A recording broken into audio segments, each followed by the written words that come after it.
wait, I have the wrong class setup. Holy god. Okay, there we go. Wait, there's a weird looking Dravik, man. So weird. But guys, it's actually been so long since I've just sat down and read some regular old Reddit stories, and I found a bunch that are pretty juicy, so I'm honestly excited for this. And while I'm gonna be reading these to you guys, I'm also gonna be playing some BO7 live with the weirdest looking Dravik I've ever seen, so it should be fun. Okay, that guy did not see me. What the hell? What the helly? But yeah, I'm just trying new content, trying to mix it up, you know. And if it does well, this Reddit video, I'll do more Reddit vids in the future. So without further ado, let's get started. All right, I'm popping up right now. So the first post is titled my wife and everyone thinks I got laid off, but really I quit so I could become a Twitch streamer full time. This guy's wife doesn't know anything about Twitch or gaming. She's a paramedic. She works weird shifts and doesn't know he streams when she's not home, and her salary covers the bills, but things are tight and he hasn't told anyone about the streaming. He locks himself in his office and pretends he's networking or job hunting, and he feels guilty about lying but says he's never been happier.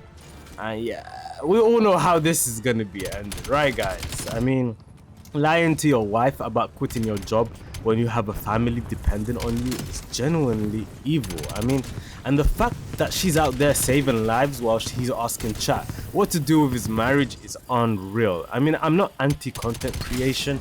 Obviously, some people used to work full-time and do this on the side and grow up eventually, but you don't quit first and then hope everything just magically works out. I mean, that's really backwards thinking, and you have to get insanely lucky also. And this guy just likes the idea of making money from content, and that never works. And there is an update 3 years later, and wow, who would have thought, who would have expected? Yes, he ruined his marriage.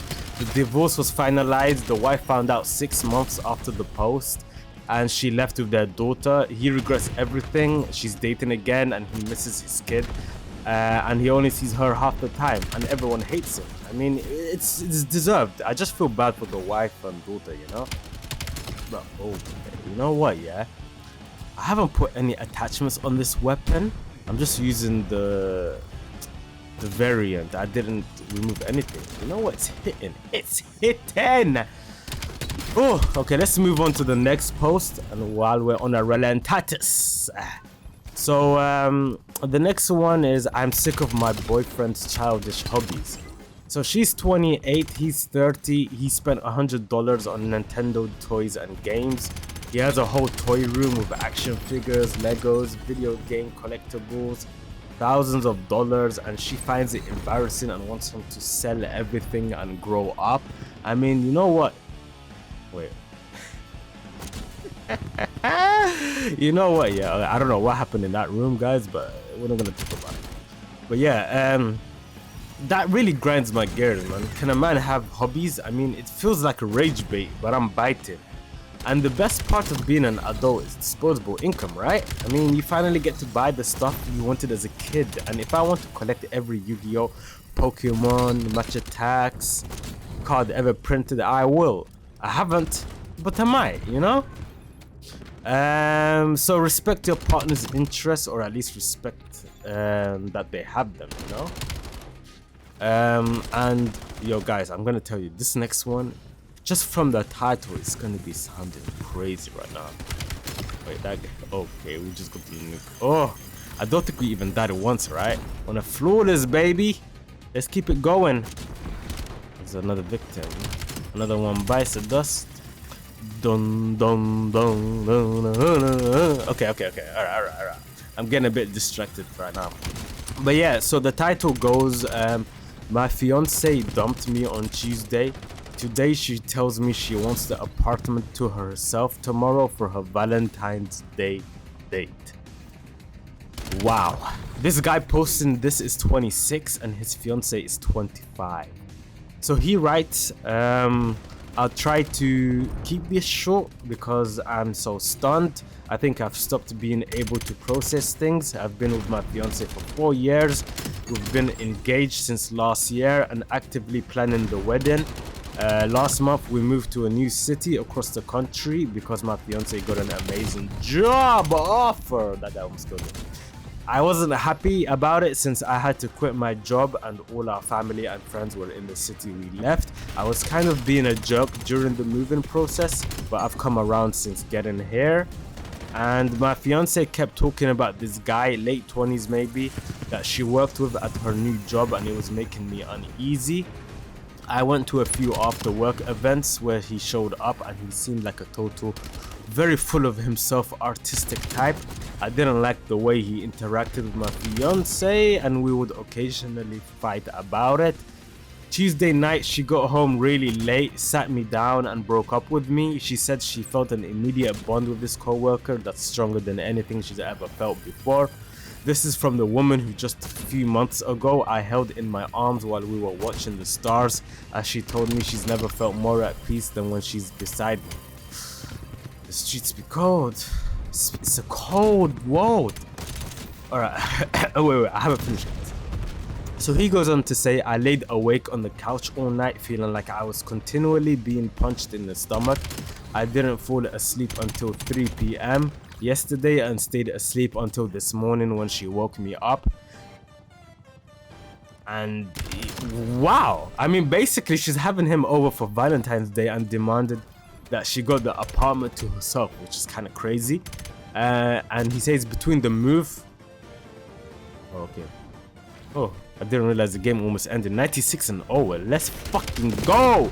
No. Wow. Okay, never mind. I'll take that 96 KD. So yeah. Apparently he had no money and they got into a big fight because he called her out, and she said she knew I had nowhere else to go. She said that's not her problem. She's done solving my problems for me and I needed to fix this one on my own. And he says, I guess his roommate is having a day over, so my fiance offered our place for her date, and she says this is happening no matter what I say. So yeah, what am I supposed to do? Oh my god, this one is so bad it almost feels fake. But yeah guys, oh my god, that last post, that story, that was so bad that it almost feels fake. I mean, but we treat these stories as real, and if this is real, it's just an absolutely awful situation. I mean, he admits he wasn't great during the move, but he made huge sacrifices for her, and she completely hung him out to dry in a new city and rubbed it in. I mean, let's be real. This guy almost certainly got cheated on. That relationship with the co-worker didn't start Tuesday night, but even if there were other problems, nothing excuses breaking up with your fiance and then having your new boyfriend over for Valentine's Day in the shared apartment. That is absolutely weird energy, bro. And the correct move is simple. If you're breaking up with your fiance and already have a new boyfriend, find somewhere else to celebrate Valentine's. You don't kick your ex out when they have nowhere else to go. And honestly, the best advice here is just don't leave. It's his apartment too. Stay. If he refuses to leave, they'll probably just go somewhere else anyway. And apparently, there's an update 1 year later. Oh my god, where the fuck am I getting shot from? Oh my lord. Teammate, be careful. But yeah, he goes on to say, I've spent the last year working very hard to improve myself. Now that it's Valentine's Day again, I was thinking about the dark place I was in last year. I didn't have the strength to post an update back then, but now that I've had time to heal, I wanted to let everyone know how I'm doing. Part of the reason I didn't update was because I was extremely embarrassed by how things turned out, and it's only because of some intense therapy that I'm able to be honest about this now. Basically, I decided to make one last big attempt at winning her back. This is not gonna sound good, guys. Brother, why did he do? Don't even make that attempt. Okay, he died. Shit. Okay, we can still drop it. Take my time. So he goes on to say, right after we got engaged, my ex had a close relative succumb to a lifelong illness. This relative was very happy that she lived long enough to see us get engaged. When my ex was a child, this relative gave her a charm that she wore all the time. After the relative died, my ex lost the charm and it was like losing them all over again. As we packed up to move, I found the charm. Instead of giving it back, I decided to supervise her with it at our wedding. I thought it would be a meaningful way to include that relative. I convinced myself that if I showed her the charm on Valentine's Day, it would cut through whatever fog she was in. I thought she would come home alone to get ready for her date. I planned to give her the charm, either win her back or lose decisively and leave before her date arrived. Instead, she came home with the co-worker. It was incredibly awkward. He was patronizing. She became livid that I had taken the charm. I couldn't articulate myself. I was humiliated. I left and walked around all night until it got so cold I couldn't stand it anymore. Around 4 AM, I went back to the apartment building and fell asleep in the hallway outside our door. That was the low point. Alright, 1:15 again. Alright, we're making it back. This Maddox that I picked up is really nice, you know. I don't like the iron sight. I don't like the sight, the red dot though. Okay, let's call in my streaks. Bada bing, bada boom. Don't worry guys, I'm gonna continue the Reddit story. It's gonna be almost gone. I just wanna focus on a little bit because how are you not dead, sir? Okay, that guy got turned on. God damn, that was smooth as fuck, baby. Hey, yo, this shit has no recoil, bro. What the hell? What the hell? What kind of attachments does this guy have on it, bro? I am literally spawn trapping them. Oh la la. Oh la la, what am I doing? This is absolutely outrageous, you know? Okay. We got distracted a little bit. So yeah, that was the low point. Since then, he says there have been high points. I moved back to my hometown. My old employer gave me my job back. I met someone new and dated for a while, though we recently broke up. It sucks to be alone again on Valentine's Day, but I've learned it's okay to be sad sometimes. Compared to last year, this year feels like a celebration.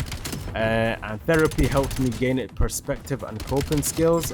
As for my ex, I heard she married the co-worker. Her sister would text me occasionally and apparently her family hates him. Whatever, not my problem anymore.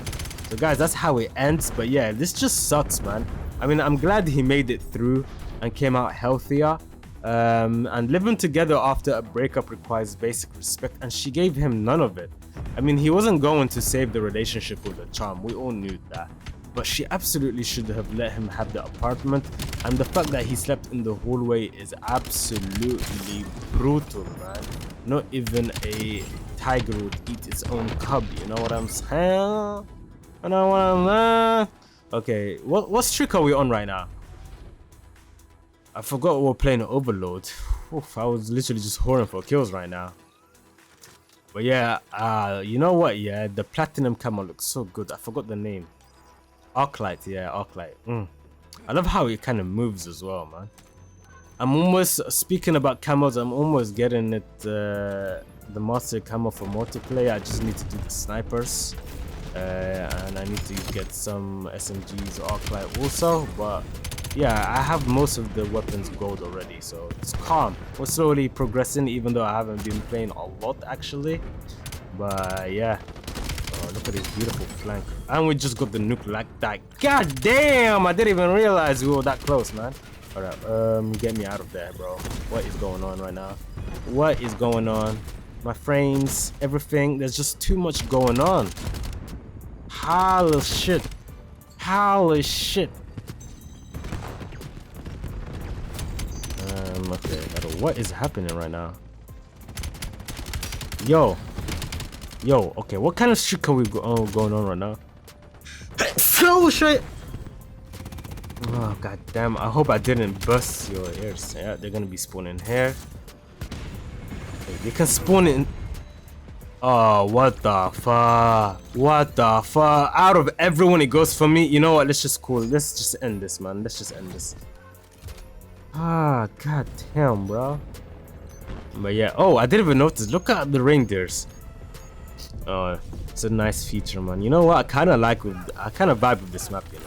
I like dark maps for some reason. Not the night vision maps that Infinity would created, but these kind of night maps, you know.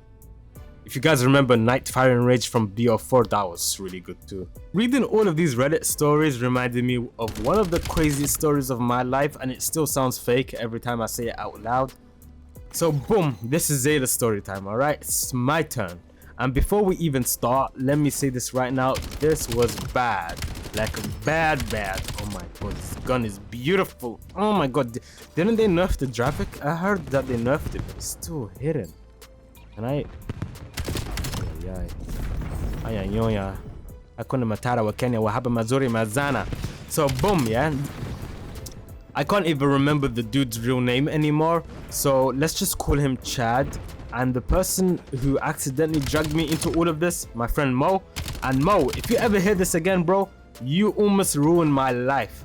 So this was back in the day, no hustle, no employment, just a bunch of 18-year-olds with nothing to do, trying to think of ways to get money, and we were broke, like actually broke. So one day Mo hits me up and says, yo, I got a cousin with a business proposition for you. Wait, look at this player. Look at this player, 1 second. Oh yeah, yeah. Oh la la la la la la la la la la la. No clue. And then boom. That guy, I know this guy in here, absolutely beautiful. Oh man, I'm chaining kills like that. God damn. But yeah, when you're broke, anything that sounds like money sounds like an opportunity. So I didn't ask questions. That was my first mistake. And I said, all right, give him my number. So I get a call later that day, aggressive voice, heavy New York energy, no hello, no introduction. He just goes, so tell me about yourself. Fuck! Oh my god. Oh my god, I forgot you could actually fall off from that place. Oh, that's too funny, man. We were streaking also. But yeah, he says, tell me about yourself. So I didn't even know what the job is yet. So I say, I play football, I just recently finished school, regular stuff. So then he asks, how familiar are you with the business? And I say, what business? And that's when he says, dead serious, yeah? No build up. I provide companionship and pleasure to elderly women in a certain tax bracket. I chuckled. That was my second mistake. He loses it. What the fuck is funny? And I'm like, bro, this is the first sentence you said about the job. He starts yelling, did I stutter? I slang D to old women with money. Bro, that sentence broke my brain. I mean, I slang D to old women for money. That's when I knew I was in deep water. I mean, I'm nervous now, I'm young, I'm stuttering. Wait, I don't know what's, wait, okay, never mind. But yeah, he says, you sound nervous, am I talking to the wrong guy? And then he FaceTimes me. First thing I see, a Rolex. Then he pans the camera Vegas, yacht vibes. He says, you see this? This could be you. Now he's selling me the dream, and then he says, how does $10,000 every weekend sound? And I'm not gonna lie, that number sat deep in my soul. And I say, I'm just listening. He says, good, I'll call you back. Call ends. I just sit there thinking, Mo, what did you put me into? Later that day, he calls back. He says he's building a team. He needs recruiters. Then he asks, you in the locker room right now? I say, yeah. He says, so who got the biggest D on the team? Bro, I lost it. I started laughing. He went nuclear. What is so funny? You think this is a game? I panic. I say, no, sir. Yes, I said, no, sir. I was scared. He keeps yelling, you telling me you never peaked? Stop playing with me. I say, I shower at home. He says, I'm running a legitimate business. I don't have time for childish shit. At this point, I thought he might actually pull up. Then he says, I got a client for you. We're gonna test you. In my head, I'm thinking, I'm not doing this. But then I'm also thinking, 10,000 a weekend though. So I stay on the line. Another mistake. The third mistake, or the fourth. I don't even remember anymore.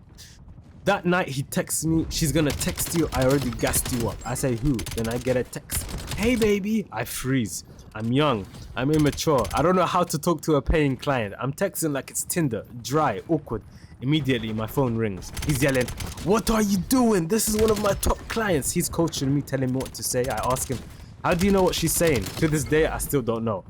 Then she texts, show me what you're working with. I say, you first. My phone rings instantly. He's furious. Don't fumble this. This is Vegas money. Bro, I'm scared. I go to the bathroom, hype myself up, different angles like a photo shoot. After 20 minutes, yeah, I send one picture. Silence. I think it's over. And then she replies, oh my gosh, daddy. Send another. My soul left my body. Then she says, send me a video of you jacking off and nothing. Nope. Absolutely not. I blocked her, blocked him. I called Mo. I said, this is done. And then it hit me.